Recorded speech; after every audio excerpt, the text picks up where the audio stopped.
The Prophet ﷺ is talking with his companion Muaz ibn Jabal radiallahu ta'ala anhu. And the hadith is recorded in the Sunan of Abi Dawood. And he says, sallallahu ta'ala alayhi wa sallam, Umranu bayt al-Maqdis kharabu Yathrib. Kharabu Yathrib, khuruj al-Malhama. Khuruj al-Malhama, Fath al-Constantiniya. Fath al-Constantiniya, khuruj al-Dajjal. And then he placed his hand on the knee of Muaz ibn Jabal and he said, "This is as true as I am touching you, O kama qal."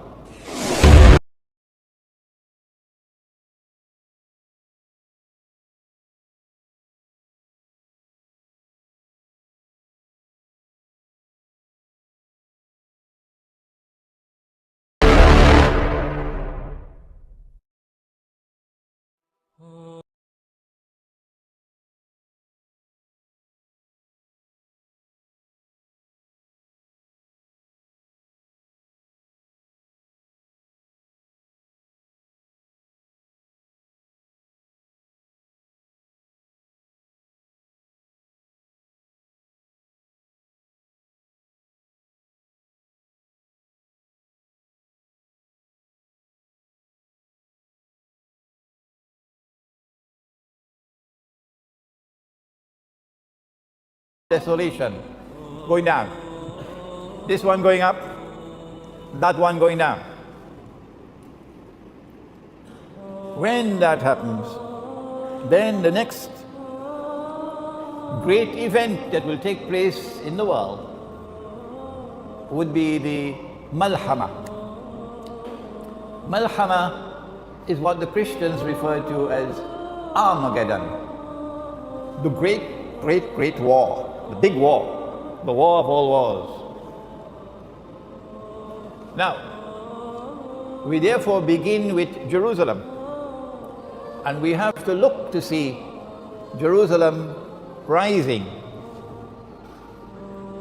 The Jews had been expelled.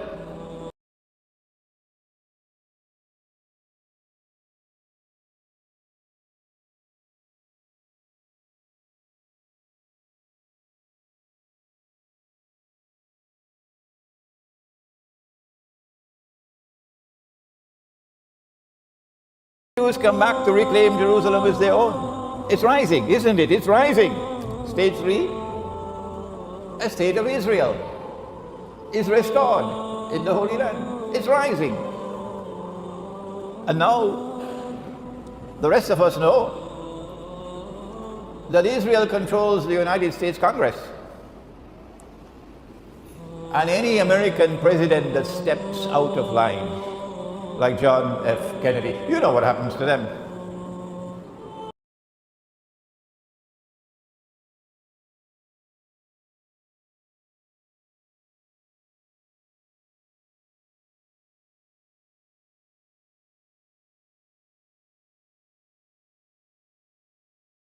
Respond, don't you?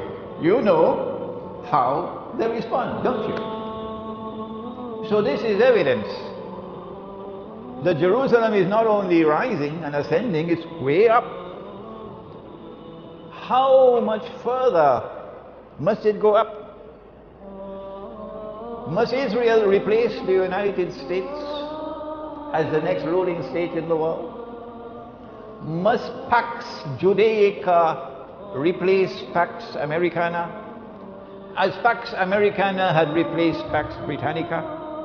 Before the stage is set, we know that Medina is in ruins today. We don't have to wait for ISIS, the bogus outfit created by the CIA and the Israeli Mossad and financed and armed by Qarnush Shaitan, because that's how the Prophet ﷺ referred to the leaders of Saudi Arabia, Qarnush Shaitan. And I say to them, as you should also say to them, you can kill a man, but you cannot kill the truth. So we must speak fearlessly and put our trust with Allah. Medina is in ruins. We don't have to wait for ISIS to take over Damascus and then to march down to Medina to destroy it. How much longer do we have to wait? We know that when the Malhama takes place, or Armageddon, that it is going to be a war like no other war has ever been. And in a short while, we will know who are those who will fight in this war. And we will also know that it's going to be nuclear war. Oh yeah.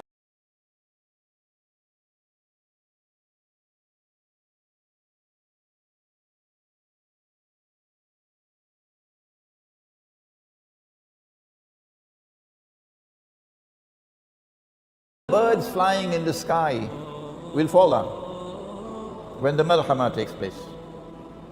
Because perhaps you can no longer navigate.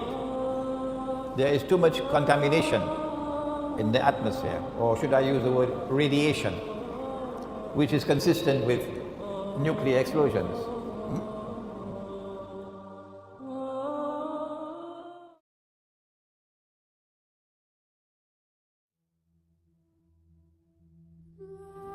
The companions of the Prophet ﷺ were sitting talking amongst themselves, hadith of Sahih Muslim, when he came and he asked, "What are you talking about?"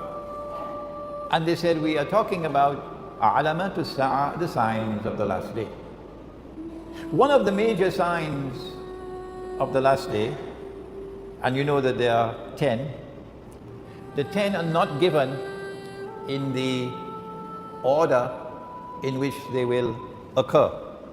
It's a big English word, the chronological order in which they will occur. Which one comes first, which second, which we don't have that. What are the 10? Number 1, Dajjal. Number 2, Gog and Magog. Number 3, the return of the son of Mary, Nabi Isa alayhi salam. Number 4, Dukhan, smoke. And the Quran says that one day it's going to be plainly visible in the sky. Number 5, Dabbatul Ard, a creature or beast of the land. Which land? Which land? I say the Holy Land, Al-Ardul Muqaddasa. Number 6, that the sun would rise from the west. Number 7, 8 and 9, 3 earthquakes in which the earth will sink down and swallow what it swallows. One in the east, one in the west, and the third one in Arabia. And number 10, that a fire will come out of Yemen. And this is not the fire that you use to cook. It's a symbolic language. And drive people to their place of assembly for judgment. So of these 10, I want to turn to the smoke. A nuclear war will be one in which nuclear powers will use every single nuclear weapon that they possibly can use. Because it's going to be a fight to the finish. And so the world can now expect that if a nuclear war were to take place, excuse me, too late now to say if, rather actually when the nuclear war takes place, when the nuclear war takes place, because they've already declared war on Russia. If you're living in France and Britain and in Western Europe, and if you don't know that your leaders have declared war on Russia, and the nuclear war is now inevitable, and when that nuclear war takes place, that thousands of nuclear weapons will explode. If you don't know that, then you are living in dreamland. And if you hope to survive in Western Europe, you're also living in dreamland. When it does take place, then I want to suggest to you tonight that the mushroom clouds which come from nuclear explosions, which will probably blot out sunlight, so that there will be no sunlight in the world. For how long, I don't know. But when it does take place, then I want to suggest to you tonight that the mushroom clouds which come from nuclear explosions, which will probably blot out sunlight, so that there will be no sunlight in the world. For how long, I don't know. But when it does take place, then I want to suggest to you tonight that the mushroom clouds which come from nuclear explosions, which will probably blot out sunlight, The Christians speak of 3 days and 3 nights of no sunlight, but there's a hadith which speaks of 40. I want to suggest to you tonight, for you to think about it, that when the Prophet ﷺ spoke about smoke, dukhan, as one of the signs of the last day, that he was referring to the mushroom clouds which will come from nuclear war, the malhama.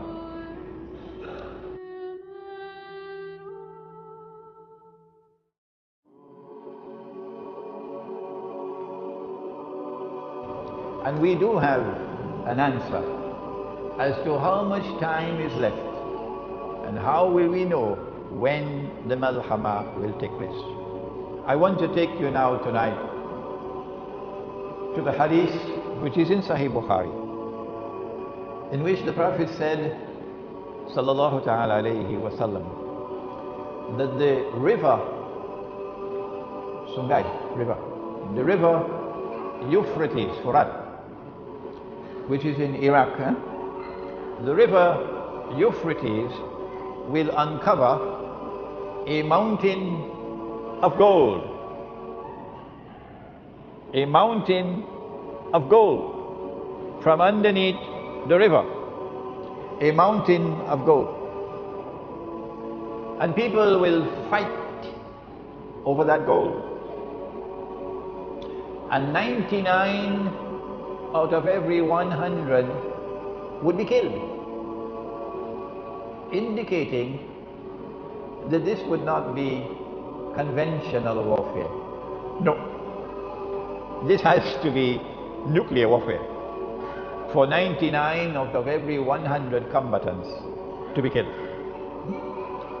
And therefore, we would be on fairly good foundations if we were to suggest that the malhama would be fought for the mountain of gold.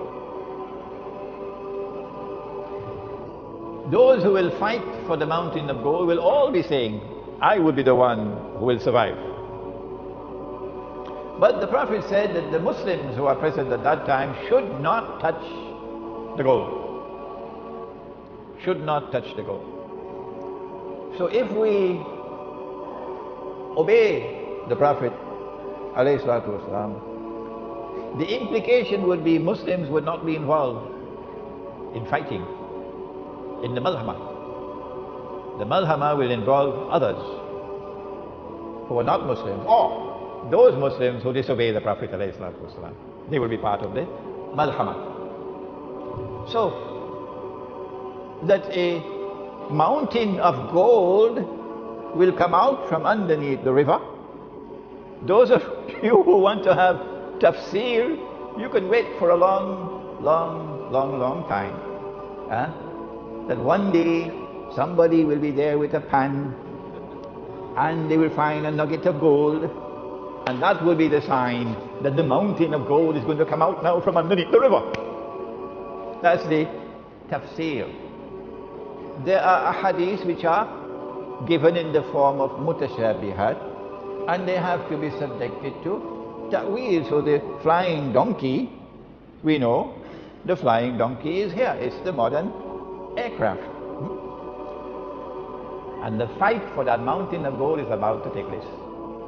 And that's the malhama.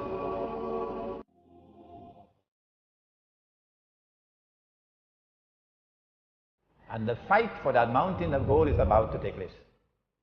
And that's the malhama. We say that it is an ocean of oil underneath the river, which one day is destined to function as gold. And that already happened. If you study the world of money, it will tell you something about how this money that we now use came into being. Where did this paper come from as money? When paper money first came into being, when the Bank of England was established, 17th century, it came into being in the form of a check, or At that time it was called a promissory note check. So I write a check, you can go and cash it. Provided that you can cash the check, no problem with the check. But if I'm writing checks and I don't have money in my account, I went to the showroom, saw a BMW, motor car, wrote a check, took the BMW, I drove out. When I went to cash the check, no money in the account. That's called fraud. You go to jail for that. So at the beginning, paper money were like checks. The problem was that the bank that was issuing the paper would sometimes issue more checks than they had cash. Cheating. And hoping and pray that everybody would not come to cash the check at the same time. So if someone comes to cash the check, they don't have the money, they will say the machine not working, or so can you come back? Yeah? So the bank would not burst. But sometimes it doesn't work and the whole thing collapses. That's what happened with the Bank of England. That happened in France, it happened many places. It's also called a Ponzi scheme. The Zionist Jews and the Zionist Christians, when they won the First and Second World Wars, they decided they wanted to create a new monetary system of money that they will control. And paper money came into being as universal money. Made a law that it is illegal to use gold as money. Well, Allah made it halal, but they made it haram, which is shirk. If Allah makes something halal and you make it haram, you commit shirk. And if I follow you in it, I am a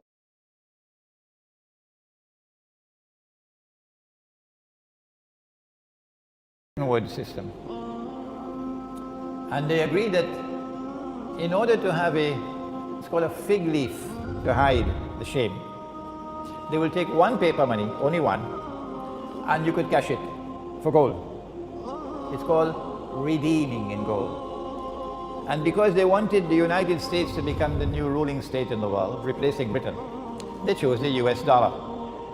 So at Bretton Woods in 1944, the United States formally replaced Britain, and Pax America formally replaced Pax Americana. When the US dollar was chosen, that only this paper could be cashed. And the rate was 35 US dollars. When you cash it, you get 1 ounce of gold. But that was only a fig leaf. The rest of the world of paper money was only paper. You could convert it to US dollars. So when you ask, what is the value of the Malaysian ringgit? No one will say, well, the Malaysian ringgit is worth so many Pakistani rupees. Huh? Or the Malaysian ringgit is worth so many Bangladeshi taka. No, Malaysian ringgit is worth so many US dollars. Huh? Because all the rest of the paper money in the world must now make sajda before the US dollar. Good. The problem was that the law permitted you, if you were a central bank, the law permitted you to take the US dollars and ask the American government to give me the gold. The law permitted it. And only one leader in the world, and he was Muslim, General Charles de Gaulle. He was not at all happy with an unjust monetary system which gave an unfair advantage to the United States over France. Charles de Gaulle was not so much concerned about the fact that you could take paper and make money. What he was concerned about was this was advantageous to the United States and disadvantageous to France. So he decided to sabotage the system. So he kept on giving the United States dollars and demanding the gold. Nobody else dared to do that. Nobody else dared to do that. Because you know, the United States has a big stick. But Charles de Gaulle kept on doing it until they removed him from power, the Zionists. He stood up in the French National Assembly and gave a powerful address condemning this monetary system. No Muslim leader ever did that. But we have to pause to give tribute to one man. The world has forgotten him, Ahmad Sukarno. One man, only one, in the whole world of Islam, only one. And Ahmad Sukarno, who today is forgotten even by his own people, he was so against this monetary system that he took Indonesia out of the IMF. And he took Indonesia out of the United Nations. And there are Muslims today who are so, to use a polite word, ignorant, that they would criticize Ahmad Sukarno for taking Indonesia out of the UN and out of the IMF. But Imran Hussein says this is the one leader that the world of Islam would be proud about.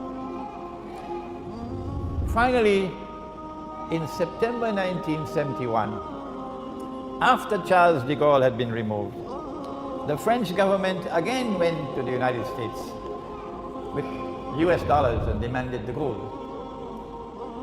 But now the United States realized that the game was up. They had printed too much paper and they didn't have the gold. Normally you should send the United States to jail.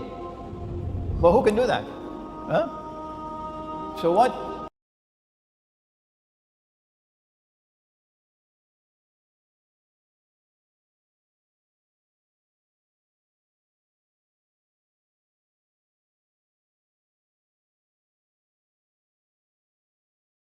that we would redeem US dollars for gold. But we don't have to keep our word. We're not going to do it anymore. So now, no currency, no paper in the world, none, can be cashed. You just write checks and that'll be your money. Who could write the most checks without the most money? Huh? So get a checkbook and start writing checks. The problem is, if you have an American checkbook, or a French checkbook, or a German checkbook, or an Australian checkbook, or a Singaporean checkbook, you could write checks. They call it hard currency. But if you have a Bangladeshi checkbook, or a Pakistani checkbook, you can write as many checks as you want. You cannot even buy a cup of coffee in Manhattan. See? So now, you have a bogus monetary system which gives to the enemies of Islam the capacity